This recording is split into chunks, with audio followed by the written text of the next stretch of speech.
Summer officially begins later this week, and I love all of the foods that go with the summer season. You know what else I love? My Crockpot. And tonight we're going to bring those two loves together with some brand new summer Crockpot recipes that are Cookout inspired. They're easy to put together and made with simple ingredients, but they're slow cooked and full of flavor.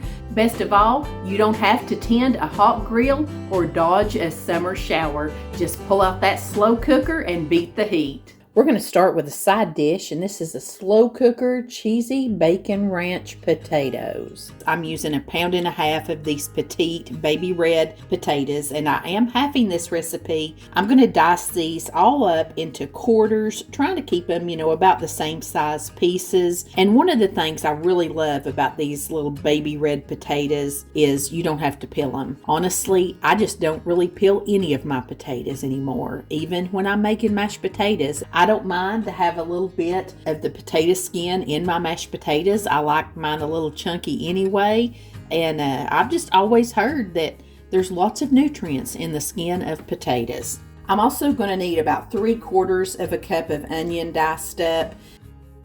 I'm also going to dice up 4 pieces of this good thick cut bacon. First thing I'm going to do is give my Crockpot a little spray with some nonstick spray. Let's start our layers with about half of the potatoes that we've chopped up. Now let's put in half of our bacon, crumble it apart, and make sure that it's all dispersed evenly. Now I'm going to dot about a teaspoon of butter over the top of that, maybe a little bit more. Now let's sprinkle in half of our onions. Now I'm going to season this with some pepper. I'm not going to use salt because honestly this bacon should be salty enough.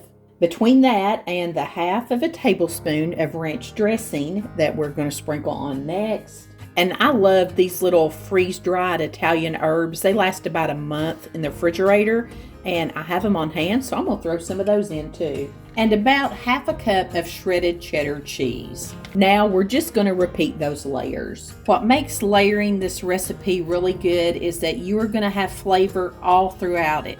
And any bite that you scoop out of here should have a little bit of all of this goodness in it. And of course you can feel free to add any seasonings that you like. If you like something a little bit spicy, throw you in some Cajun seasoning on here or some red pepper. You can use any kind of cheese that you like. This would even be good with some peppers or something like that in it too. Pop your lid on and you can cook this on high for 4 to 5 hours, or you can do like I'm doing, low and slow, about 8 or 9 hours. I'm going to be gone a long time today, so these should hold just fine. Let's get our main entree going tonight. We are making a Crockpot bacon wrapped apple barbecue chicken breast. I'm making the full recipe tonight. Each one of these packages of good chopped chicken contain 2 chicken breasts each. I've got the innards of my Crockpot, the actual crock, just sitting out here, and I'm going to go ahead and give it a little spray. And I just want to start with the dirty work first. I'm not actually seasoning this chicken with salt and pepper because it is going to have plenty of flavor, but I am taking each breast and I'm wrapping it with 2 pieces of bacon. I'm not going to secure it with a toothpick or anything like that because we're going to be putting it right down inside the Crockpot. So there's one beauty all done up. Let's go for number 2. That's a lot of bacon in here. We're going to have a pretty bacony day today.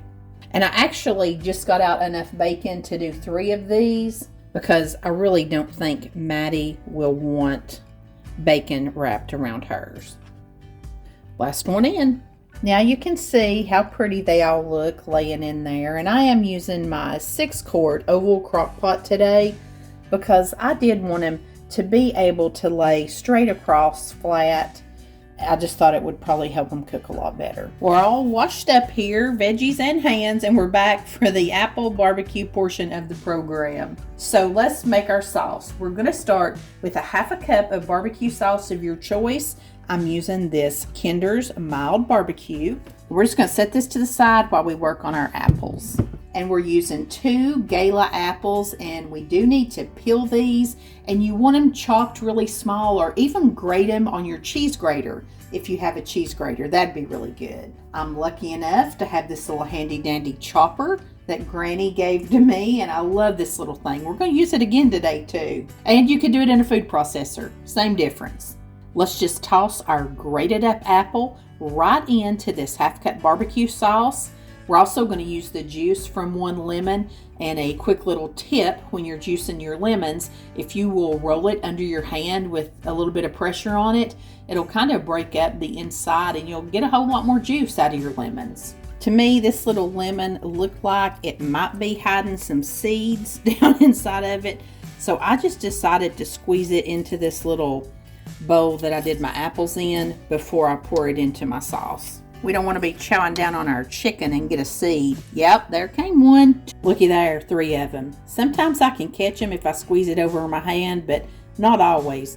And I really don't want a lemon juicer. That's just another gadget for me to have to store. I'm pretty simple. You know, if you see me use a gadget, I really like it because I don't keep a lot of gadgets around anymore. We're going to mix it up really well. We're simply going to pour it right over top of this chicken. My goodness, this smells so good already. No brown sugar in here, not a bunch of seasonings, because really everything is going to be in that barbecue sauce. It's doing all the work for us today.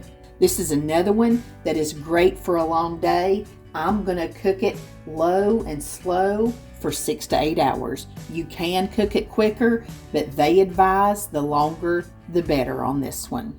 If you've been a viewer here long, you've seen me use Good Chop meats week after week, and tonight's video is no exception.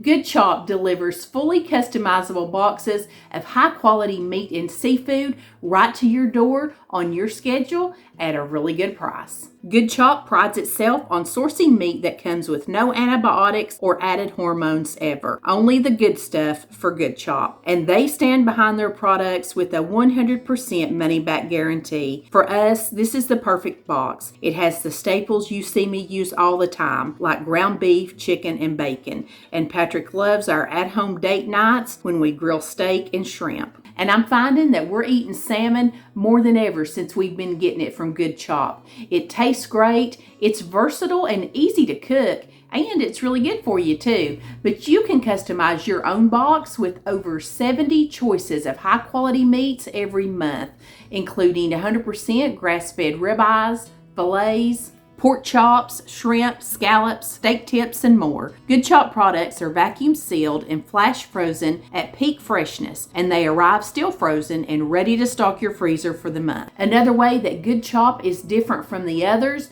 they source their meat and seafood exclusively from American farms and fisheries. By choosing Good Chop, you're supporting local family farms and independent ranchers right here in the United States. Go to goodchop.com/YouTube and use code MOMMAMAIL120, or you can click the link in the caption below to receive $120 off across your first 4 boxes. Save yourself time and money and enjoy Good Chop products this summer. Go to goodchop.com/YouTube, use code MOMMAMAIL120 to receive $120 off across your first 4 boxes. And thank you, Good Chop, for being a long-time supporter of the channel. Now guys, I'm getting hungry. Let's eat dinner. Let's see what we've got, friends. Oh goodness, that looks good. This is the first time I've ever cooked something like this wrapped in bacon in the crock pot. How big and beautiful that looks.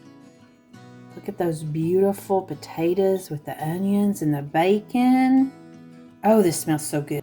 I forgot to tell you that I used a 4-quart oval crock pot to make these potatoes in. If I'm making a dish where I'm layering it, I will try to use my 4-quart oval. I just think it works best for layering. And I'll give you this coleslaw recipe a little bit later on in this video as well. We loved every bit of this meal. This was as good as any backyard barbecue we've ever had. These potatoes were such a hit. I think I'm going to be making these year-round now. They were full of flavor and just done perfectly. The bacon was cooked, the cheese was all melted in. They were delicious. Of course, the coleslaw was great, And this barbecue chicken wrapped in the bacon, this was amazing.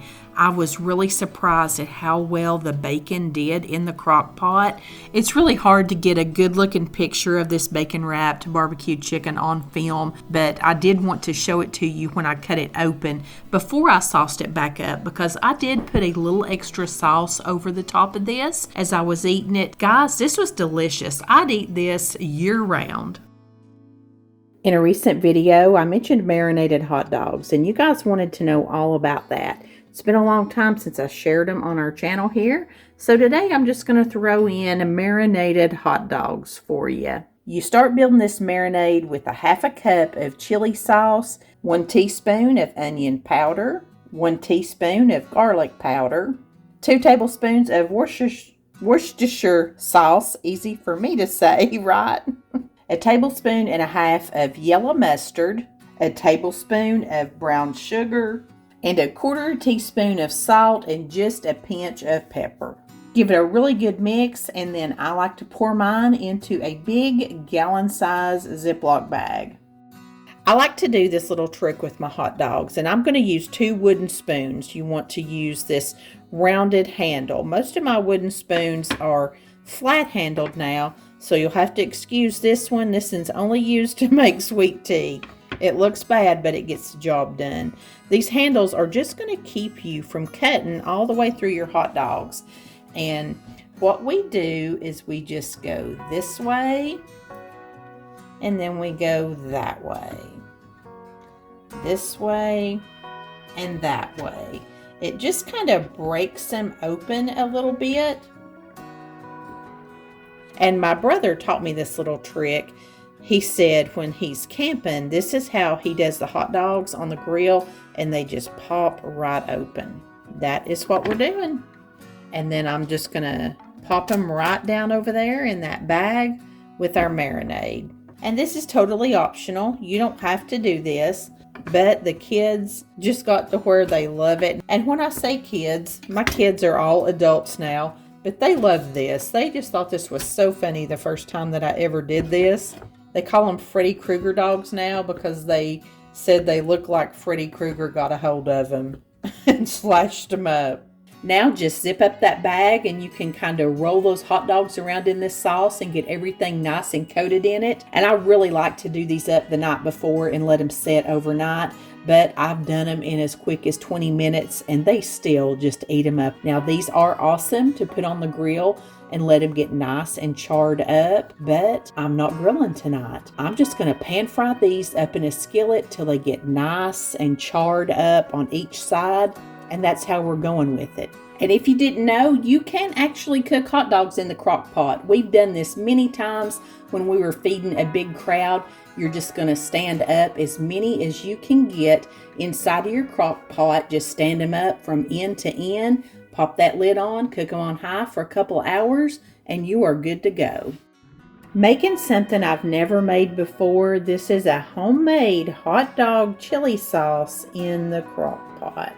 I've got my crock out here, and I'm going to give it a little spray with some non-stick stuff. And today Melanie is thanking a previous day Melanie, because I already had some ground beef browned up in the freezer. I just had to pull it out and let it thaw a little bit. And I'm only using a half a pound of ground beef because I'm halving this recipe. And if you don't have your ground beef already cooked up, you just want to cook it up on top of the stove. Definitely mince it up really small when you're cooking it and drain all the grease out of it. Then put it inside your crock pot. Now for the rest of the sauce, I'm going to use about 2.5 ounces of tomato sauce. And I'm going to keep this handy in case my sauce is too thick and I want to thin it back out. A 1/4 cup of ketchup, half a tablespoon of yellow mustard, half a tablespoon of Worcestershire sauce, a teaspoon of chili powder, a 1/4 teaspoon each of salt and black pepper. Also putting in a 1/4 teaspoon of sugar, and I'm using a 1/4 teaspoon of onion powder. You could definitely mince up some onion if you wanted to use that. This one was truly a dump and go crock pot recipe for me. Since I already had my meat cooked, I'm just throwing everything in the crock pot and mixing it up right inside of here. There's a difference between a chili sauce and a chili. I've made homemade chili chili a million times. But you know what? I don't like homemade chili on a chili bun. I either want a canned chili or I want this chili sauce right here from Kroger's. But it's just funny that I've never even tried to make a chili sauce. I guess because it just really doesn't take that much to feed our family when it's just the three of us. But since everybody was coming tonight, I thought I want to try this out. And there's a whole nother sort of polarizing controversy in Texas about chili and beans. So all my Texas friends, does chili have beans or doesn't have beans, or explain this controversy to me. And this is one of those great little crock pot recipes where you just have to cook it on low for about 2 to 2.5 hours. Really, you're just warming everything up. We're making Granny's coleslaw again. She uses bag slaw. We really love the kind that's just the angel hair. Really buying these bags. I got this big 16-ounce one on sale for $2. That's cheaper than buying a head of cabbage, really. Today, I had to go with one that had carrots in it, but we'll survive. And if you've been here before, you know that Granny's secret weapon, it's these little graters. She said take this and get it grated up just as small as you can.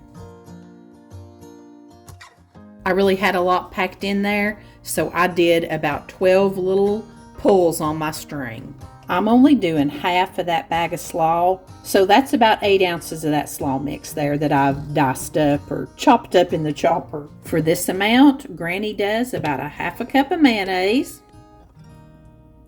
I always suggest starting on the safe side and you can add more. And she puts about 2 tablespoons of sugar in here. Mix it up. That's all Granny does to hers, and it's about the best I've ever had. Who am I kidding? It is the best I've ever had. Now I'll put this in the fridge. Got my crock pots going.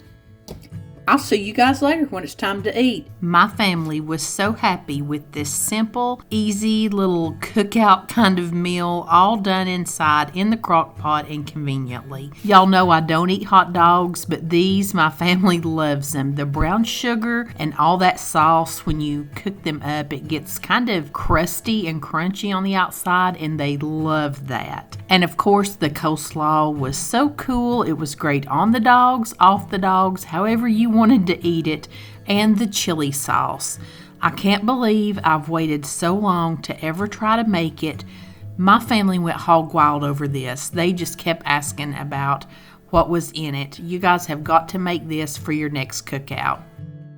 It's not really a cookout in the summer unless you have yourself some s'mores. And guys, we're going to make us a crock pot s'mores chocolate lava cake. You know how I'm loving these crock pot cakes. The first thing we're going to do is mix up a box of chocolate cake mix. Use whatever kind that you like. You want to make sure that you have eggs and oil because we're going to mix this up according to the directions on the back of the box. Just going to get it all mixed in really good. Don't want any clumps in it. Then we're going to set it aside, and now let's mix up our pudding real quick.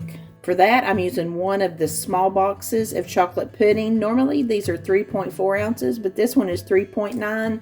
It's the one that makes 4 servings.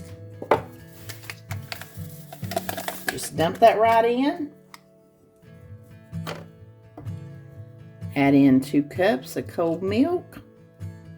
Whisk this together.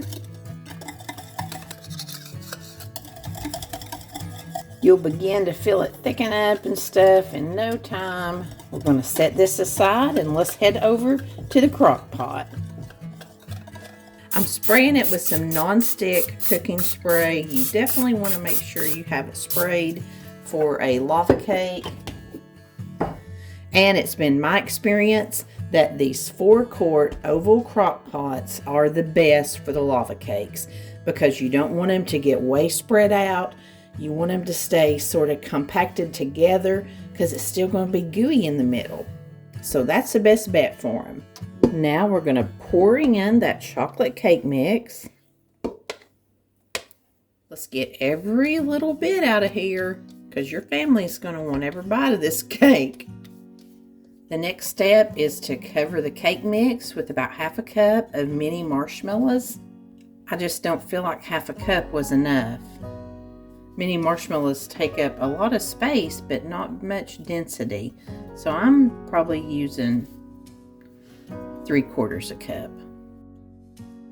Now we're going to take our pudding mixture and we're just kind of going to glob it down over the top of our marshmallows.